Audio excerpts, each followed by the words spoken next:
Hello Kartik. Hello. आपकी film आ रही है प्यार का पंचनामा पार्ट 2। जी। तो कैसी रही जर्नी?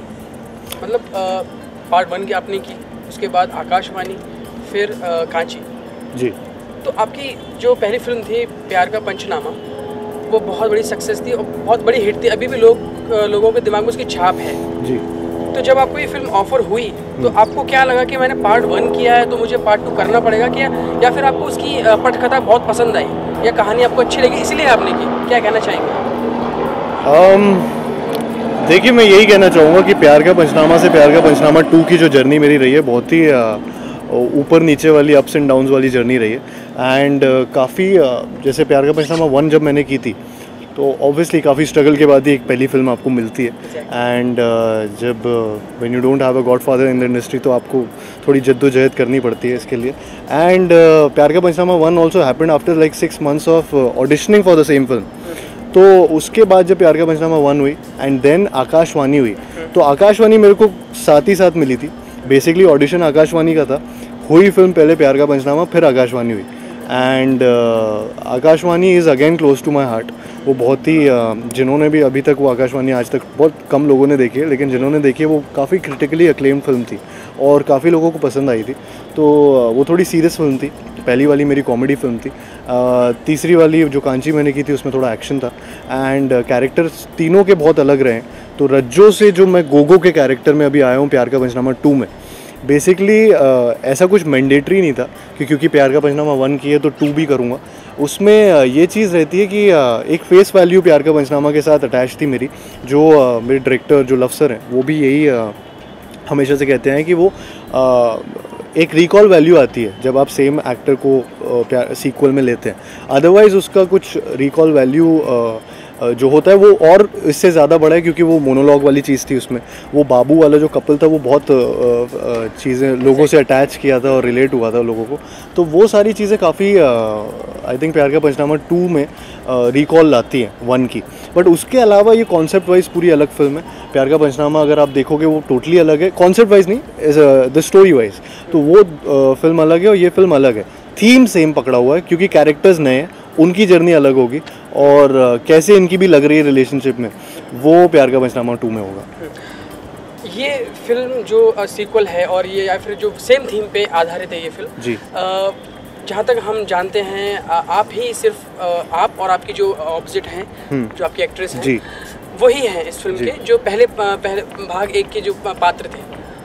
आप दोनों ने ही इस फिल्म को शायद अपने कंधों पे उठाया है। तो कितना मुश्किल था नए लोगों के साथ काम करना? एक तो ये फिल्म का बहुत ही यूनिक चीज़ जो यूएसपी, एक वन ऑफ द यूएसपीज है, वो एक ब्रोमांस इस फिल्म में बहुत ज़रूरी है। जैसे कि अगर आप फिल्में देखेंगे ज़िंदगी ना मिलेगी दोबारा या दिल चाहता है, या तो प्यार का पंचनामा भी एक ब्रोमांस वाली फिल्म होती है। उसमें मतलब जब आप दूसरी फिल्म वापस से उसका अगर सीक्वल हो रहा है तो अगर उस सीक्वल में आप हैं और नए कैरेक्टर्स आपके साथ हैं, लेकिन वो फिल्म एज सच उस फिल्म का सीक्वल नहीं है, ये एक नई फिल्म है जिसका कॉन्सेप्ट बहुत लोगों ने सराहा है। तो वो ऑलरेडी एक एडेड चीज़, पॉजिटिव चीज़ आपके पास थी कि एक रिलेटेबल कॉन्सेप्ट है जिससे पूरी यूनिवर्सली हर कोई रिलेट करता है। And I am really happy कि ये कॉन्सेप्ट इस फिल्म में यूज़ हो रहा है, प्यार का पंचनामा 2 में भी वो हो रहा है। तो उससे कोई प्रेशर नहीं आने वाला, उससे इनफैक्ट एक एडेड वैल्यू है जो प्यार का पंचनामा, क्योंकि उसको स्टेटस भी जिस हिसाब से यूथ में वो कल्ट स्टेटस माना जाता है उस फिल्म का, वो एक एडेड लॉयल फैंस इसमें भी प्यार का पंचनामा 2 में आएंगे। तो वो तो अच्छी बात हो गई हमारे लिए। तो वो उल्टा हो गया कि कोई बर्डन नहीं मेरे ऊपर। मेरे को अच्छा ही लग रहा है यार कि एक्सपेक्टेशंस लोग जब आपसे रखने लगते हैं, इसका मतलब आप कुछ अच्छा कर रहे हो, इसलिए वो अगली वाली में एक्सपेक्टेशन रख रहे हैं। तो आई एम रियली हैप्पी। अच्छा, तो कितना अलग रहा इन न्यू कमर्स के साथ काम करना, जो आपके पहले जो लिक्विड थे जी, बहुत फेमस कैरेक्टर रहे हैं आपके उस फिल्म के जी। तो ये जो दो आपके सह कलाकार हैं, इनके साथ कैसा एक्सपीरियंस रहा? कैसे देखिए, जब प्यार का पंचनामा 1 आई थी तब ना लोग चौधरी जानते थे, लिक्विड जानते थे, रज्जो जानते थे, किसी को नहीं जानते थे और प्यार का पंचनामा को नहीं जानते थे।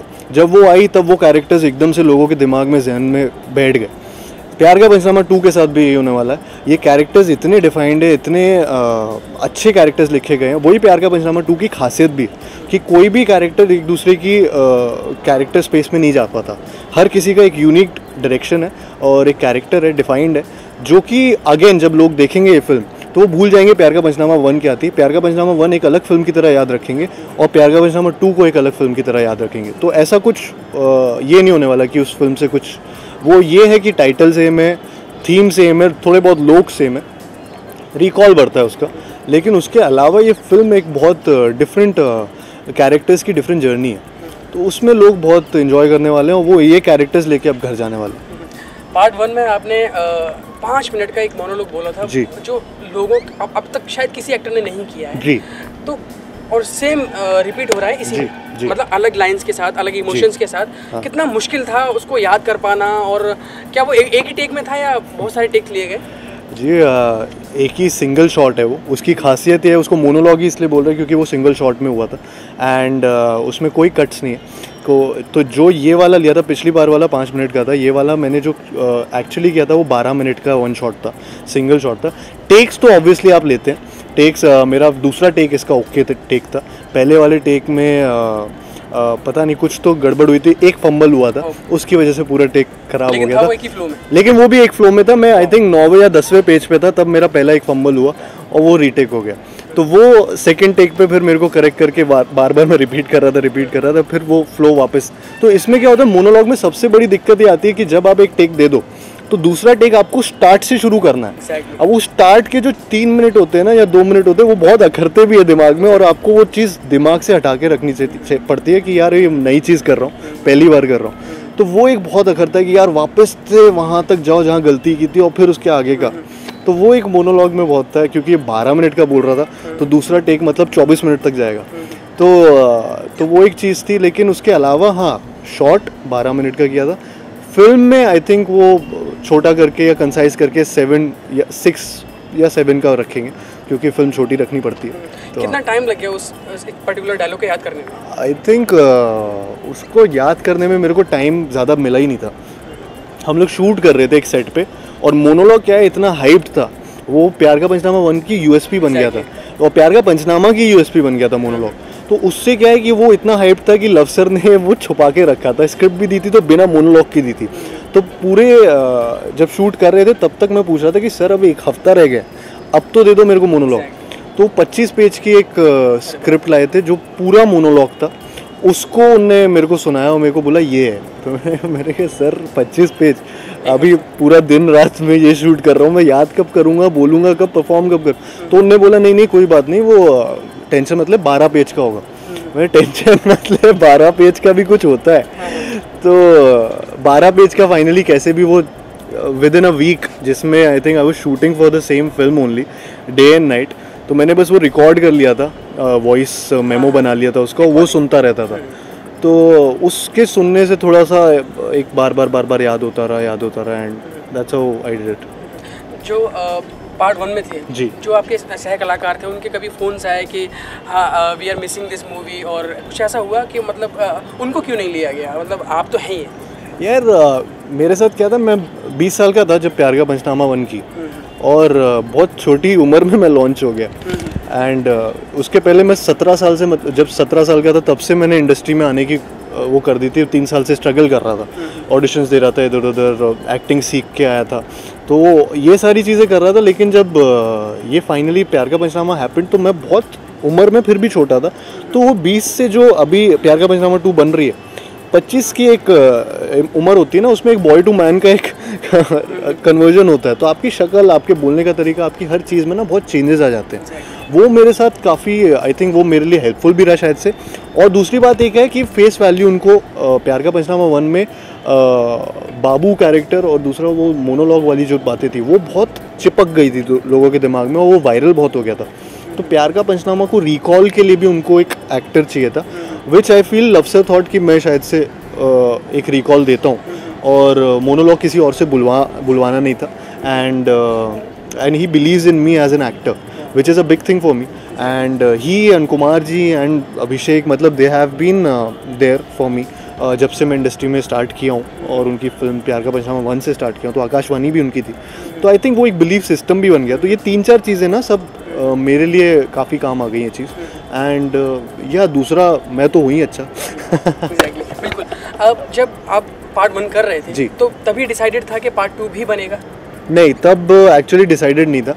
तब प्यार का पंचनामा सिर्फ एक कॉन्सेप्ट डिसाइड किया था, तब तो आई थिंक 2010-11 पे इतनी सीक्वल्स भी नहीं बन रही थी।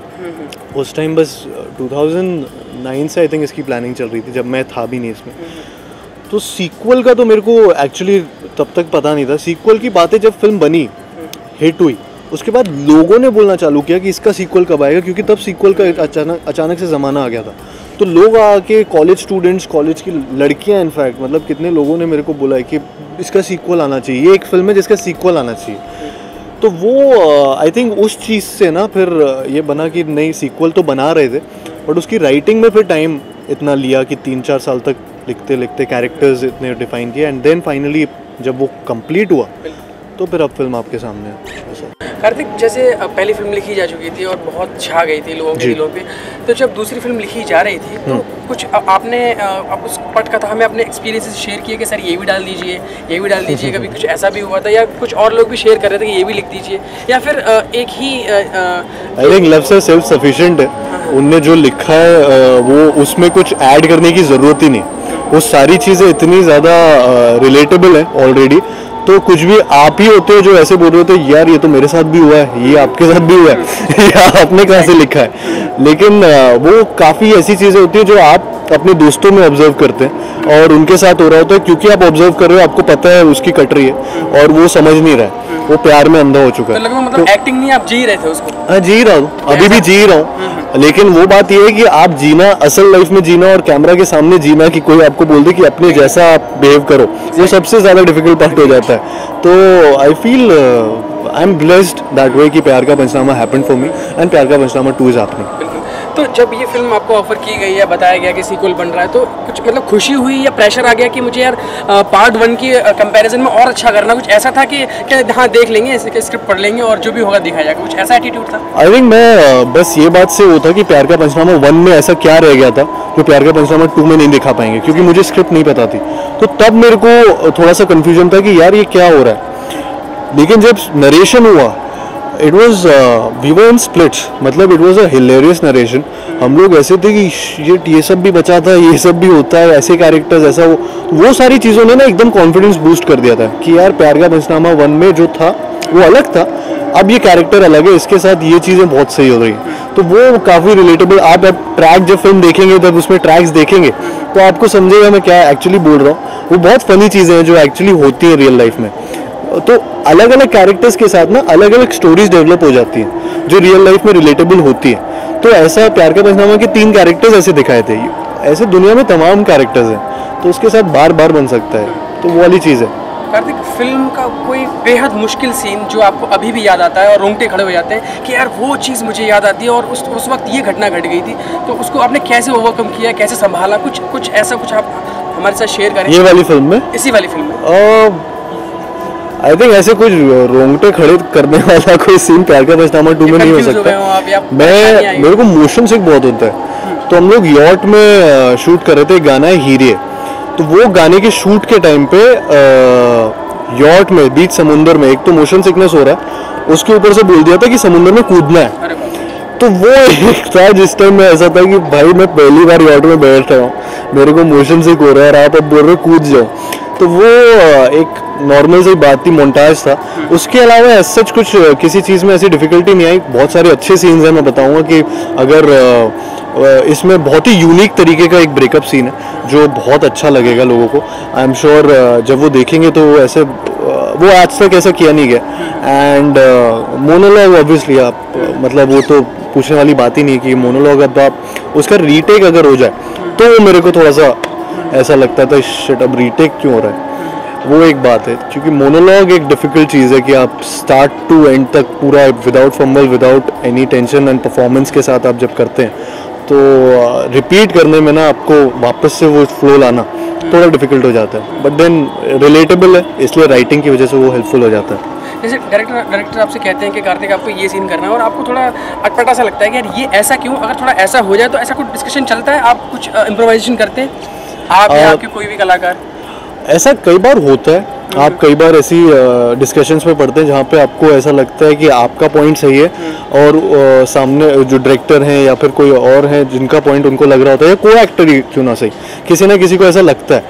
एंड कई बार ऐसी चीज़ें होती हैं जिसमें आप बिलीव करते हैं लेकिन वो शायद से वो सही नहीं होती उस टाइम के लिए, क्योंकि आप कुछ और आपने देखा हुआ होता है कहीं पे और आपने कुछ और परसीव किया होता है, उसके हिसाब से आप सोच रहे होते हैं, विच आई फील मेरे साथ ऐसा काफ़ी बार हुआ है और मैं काफ़ी चीज़ों में कई बार गलत भी हुआ हूँ लेकिन कई बार सही भी हुआ हूँ एंड लेकिन वो होता है कि it's a vision of someone जिस पे मैंने ट्रस्ट किया है, तो वो विजन में वो सारी बातें ना नरेशन के पहले सोचने से इन सारी चीज़ों के पहले होता है कि सर वो अगर एक ऐसा सीन अगर होता तो वो वैसी बातों की बात कर रहा हूँ मैं, लेकिन जब एक बार आप फिल्म में घुस गए उसके बाद वो उनका विजन है, वो लव सर का विजन है या ABC जो भी डायरेक्टर है उनका विजन है, जिसने फिल्म लिखी है उनका विजन, मुझे उनके किरदार उनकी तरह से निभाने वो वाली चीज़ होती है। लेकिन शुरू में जब आप किरदार की बातें कर रहे होते हैं, कैरेक्टर्स जब स्केच होता है तब आप आइडियाज़ दो, लेकिन उसके बाद एक बार जब कन्विंस हो गए तो फिर इट्स देयर फिल्म। कन्विंस होने के बाद इम्प्रोवाइजेशन की जगह रहती है, आप करते हैं? बहुत बहुत इम्प्रोवाइजेशन मैं बिलीव करता हूँ कि काफ़ी सीन्स ऐसे होते हैं जो आप कई बार नेचुरली जब इम्प्रोवाइज कर जाते हैं तो वो एक मैजिक मोमेंट क्रिएट हो जाता है और मैं उसमें बिलीव करता हूँ एंड मैं इनफैक्ट मेथड एक्टिंग में बहुत बिलीव करता हूँ, लेकिन दोनों बहुत उल्टी चीज़ हो जाती है, लेकिन इम्प्रोवाइजेशन एक अलग ही उसमें चला जाता है और मेथड एक्टिंग में भी एक वो थोड़ा सा आप वो जो करना चाहते हैं वही करते हैं, तो क्या है कि वो दोनों चीज़ें हो जाती है, लेकिन क्या है कि इम्प्रोवाइजेशंस मोस्टली कुछ लाइट सीन्स में काफ़ी काम कर जाते हैं मेरे लिए एंड मैं करना चाहता हूँ हर बार कुछ ना कुछ इम्प्रोवाइजेशन मुझे अच्छा लगता है। आपने बताया कि जब आप मुंबई आए तो 3 साल की बहुत जद्दोजहद थी, आपने ऑडिशंस दिए, तो क्या क्या मुश्किल आ रही थी जब कोई गॉडफादर नहीं होता है और अकेले ही संघर्ष करना पड़ता है इस इंडस्ट्री में? देखिए वो आई थिंक हर किसी के साथ होता है, मैं कुछ अलग नहीं हूँ। अगर मेरे मम्मी पापा डॉक्टर हैं, मैं क्लिनिक अगर खोलूँगा तो मेरे को आसानी हो जाएगी क्योंकि मेरे फैमिली में सब डॉक्टर्स हैं, बट अगर सेम ऐसे ही है, मैं अगर अच्छा बड़ा एक्टर बन जाता हूँ और मैं आगे जाके मेरे बच्चे हो रहे हैं तो वो स्टार किड कहलाएंगे, उनको थोड़ा सा मौका ज़्यादा मिल जाएगा। लेकिन ये है कि आपको हार्डवर्क और आपको टैलेंट ही आगे लेकर जाता है और वही सस्टेन करा पाएगा। आपको चांसेस मिल जाएंगे बट चांसेस को सस्टेन करने के लिए आपको टैलेंट चाहिए and I am really happy कि मैं एटलीस्ट जितना भी जो भी स्ट्रगल मैंने देखा है या खुद से देखा है अकेले मतलब संघर्ष जो भी किया है वो मेरी अपनी स्टोरी है, तो मैं I am more than happy कि मैं ऐसे जाके एक पॉइंट पे आ गया हूँ जहाँ पे मैं फिल्म्स कर रहा हूँ एंड मैं वैसे किरदार निभा पा रहा हूँ या मुझे मौका मिल रहा है वो निभाने का कि जो किरदार मैं करना चाहता हूँ, तो उसके लिए मेरे को इंडस्ट्री से बहुत खुशी है कि मेरे को उन्होंने वेलकम किया एंड मतलब पूरी तरह से बाहर से मैं भी था एंड फिर भी welcome and this is the right time for all the youngsters, because मेरे को ऐसा लगता है मम्मी पापा ने सही टाइम पे पैदा कर दिया कि एक जनरेशन गैप आता है हर बार, तो एक वो जनरेशन गैप जो आ गया कि यंगस्टर्स को फिल करना है, तो वो एक फिलिंग टाइम अभी चल रहा है, उसमें मैं आ गया हूँ and I am really happy कि मैं भी एक स्पॉट अपना रख लूँगा।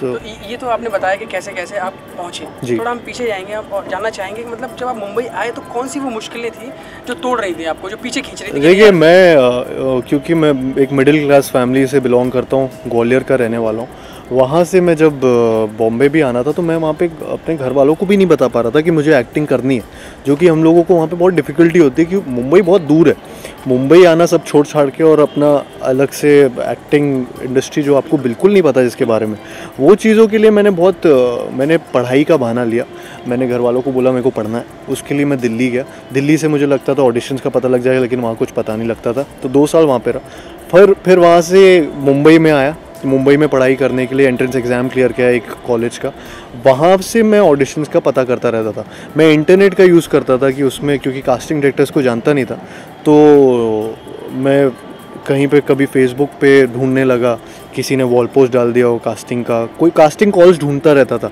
कहीं से पता लगे। इसी टाइम पे मैंने बीच में एक एक्टिंग स्कूल भी ज्वाइन कर लिया था जिसमें एक्टिंग भी सीख रहा था, तो कॉलेज छोड़ के मैं ये सब सारी चीज़ें कर रहा था एंड ट्रैवल करता था यहाँ से ले तक, मतलब बेलापुर में रहता था, वहाँ से मैं लोखंड वाला आता था एंड मतलब रहा है स्ट्रगल रहा है काफ़ी, मतलब आप जब तक आप धक्के नहीं खाएंगे तो जो आपको फल मिलेगा आगे जाके उसका उतना स्वाद नहीं आएगा, तो वो वही वाली बात है। तो इस दौरान आपने बोला हुआ था अपने पेरेंट्स को कि मैं पढ़ाई कर रहा हूँ? इस दौरान मम्मी पापा को यही लग रहा था मैं पढ़ाई कर रहा हूँ, जब तक मुझे फिल्म नहीं मिली थी तब तक मैंने ठान के रखा था कि अगर नहीं मिलेगा तो अलग ही बात है, मिल गया तो फिर तभी बताऊंगा मैं उनको, अदरवाइज मतलब नहीं है। तो जज्बा कायम रहा कि कभी बीच में टूटा भी कि यार कई बार टूटता है यार, कई बार टूटा है, मतलब कई बार आपको ऐसा लगा है कि यार छोड़ दो, नहीं हुआ। शुरू में बहुत लगता था एंड तो वो कोई ऐसा कोई वाकया शेयर करें कि नहीं, आई थिंक कई बार ऐसा होता था कि मैं ऑडिशंस के लिए जाता था, पूरी तैयारी के साथ जाता था और आपको हर बार कई बार अनफिट बोल देते थे, कई बार आपको बाहर मतलब काफ़ी ऑडिशंस ऐसे दिए, कई बार छुटपुट इधर उधर के एड्स भी किए जो आज तक रिलीज़ ही नहीं हुए, मतलब छोटी छोटी कंपनीज़ के किए। तो वो सारी चीज़ें जब आप करते हैं और पैसे नहीं होते, ये सारी चीज़ें जब होती हैं तो आपको थोड़ा सा तो लगता है कि यार इससे अच्छा मैं घर चला जाऊँ शायद से, तो एक्टिंग छोड़ दूँ। But I think I am blessed कि मेरे को वो वाला दिन भी देखे हैं मैंने एंड अभी मैं इधर पे हूँ, तो इसीलिए मेरे पास एक जर्नी है मेरी खुद की, जो मेरी जर्नी है and I am really happy कि एक जर्नी होनी चाहिए, लोगों को धक्के लगने चाहिए, उनको रियलिटी चेक मिलना चाहिए एंड उसी से आप ग्रो करते हैं, उसी से आप जहाँ हैं वहाँ पे पहुँच पाते हैं। अदरवाइज़ मेरे को अगर मेरी प्लेट पे सजा के सब दे दिया जाता तो मैं उस चीज़ की वैल्यू नहीं रखता। मैं इस चीज़ की वैल्यू रखता हूँ कि मैं आज यहाँ पे खड़ा हूँ, मैं आप मेरा इंटरव्यू ले रहे हैं, ये मेरे लिए एक बहुत बड़ी सौभाग्य की बात है and I am happy and I am blessed and I am really happy that I have parents like my mom and dad and a family like that, जिन्होंने मेरे को हमेशा ग्राउंडेड रखा है एंड या यही एक चीज़ है। लेकिन धक्के बहुत खाते हैं यार, ऑडिशंस कैंसिल हो जाते हैं, आप 2.5-3 घंटा ट्रैवल करो, कैंसिल हो जाते हैं, फिर वापस जाओ, तो वो सारी चीज़ें बहुत हुई हैं। तो आपकी फैमिली का क्या रिएक्शन था जब आपने उनको बताया कि मुझे पहली फिल्म मिल गई मुझे? जी रिएक्शन बहुत अच्छा था, शॉकिंग था उनका रिएक्शन बेसिकली बहुत, उनको पता नहीं था कि ये कहाँ से अचानक से हो गया एंड उनको बिलीव ही नहीं था कि ये मैं झूठ बोल रहा हूँ ये। तो मम्मी मेरी बाकायदा आई थी ग्वालियर से मुंबई, वो और मेरी मौसी और मैं बैठे थे डायरेक्टर के साथ और मेरे डायरेक्टर ने उन्हें ऑडिशन टेप दिखाया कि ये है आपका बेटा, ये एक्टिंग करना चाहता है, आपको 4 साल से नहीं बोल पाया एंड तो फिर उनने जब देखा प्रोडक्शन हाउस ऑफिस देखा तो थोड़ा सा बिलीव हुआ, फिर वो लोग ने भी बोला कि कैरी ऑन कर और फिर उन्होंने सपोर्ट किया तब से। कार्तिक आपसे बात करके बहुत बहुत अच्छा लगा और ये हमारी शुभकामना है कि आपकी ये फिल्म एक बड़ी हिट साबित हो, जो कि आपका पार्ट 1 था, जो पहली फिल्म थी, और उससे भी बड़ी एक हिट फिल्म साबित हो, ये हमारी शुभकामना है। और आप ऐसे ही आगे बढ़ें और अच्छी हमें तरह तरह के रोल्स में दिखाई दें, ऐसा हम आपके लिए सोचते हैं। Thank you so much, thank you.